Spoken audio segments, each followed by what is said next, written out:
Next concept पे आते हैं जो है average speed for unequal distances. यानी कि इस बार एग्जाम्पल लेते हैं। तो डिस्टेंस D1 है, डिस्टेंस D2 है, डिस्टेंस D3 है और डिस्टेंस D4 है। और इस बार जो स्पीड, ये हो गई डिस्टेंसेस, और ये जो स्पीड्स हैं जिससे डिस्टेंसेस कवर किए गए हैं वो V1, V2, V3 और V4 हैं।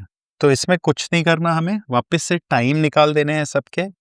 तो जो टाइम है वो होगा डिस्टेंस अपॉन स्पीड, यानी कि D1 V1, इसमें D2 अपॉन V2, इसमें D3 अपॉन V3 और इसमें D4 अपॉन V4।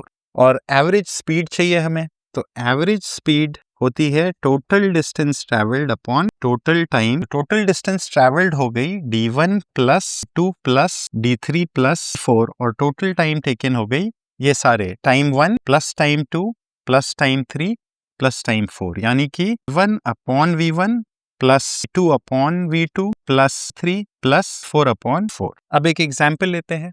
पहला डिस्टेंस अगर 50 किलोमीटर का है और पहली स्पीड 10 किलोमीटर पर आवर की है।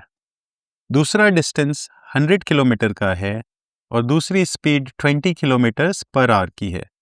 तीसरा डिस्टेंस 200 किलोमीटर का है और जो तीसरा स्पीड है वो 40 किलोमीटर पर आवर की है। और चौथा डिस्टेंस जो है वो 300 किलोमीटर का है और इसकी स्पीड 50 किलोमीटर पर आवर है। तो किसी पर्सन ने ये चारों डिस्टेंसेस कवर किए और इन स्पीड से कवर किया और 50 से, तो एवरेज स्पीड क्या होगा?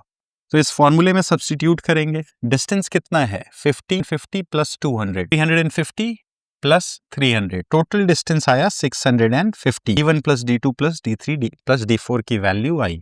अब टाइम निकालना है, तो D1 अपॉन V1 5 आएगा, D2 अपॉन V2 अपॉन 25 आएगा, D3 ये भी 5 आएगा और D4 6 आएगा, यानी कि 5 plus 5 plus 5 plus 6, total time हो गया 5 प्लस 6 21 की।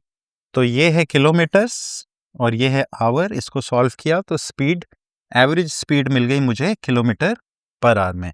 तो अनइक्वल डिस्टेंसेस में हमें इस ढंग से सॉल्व करना है और कुछ नहीं।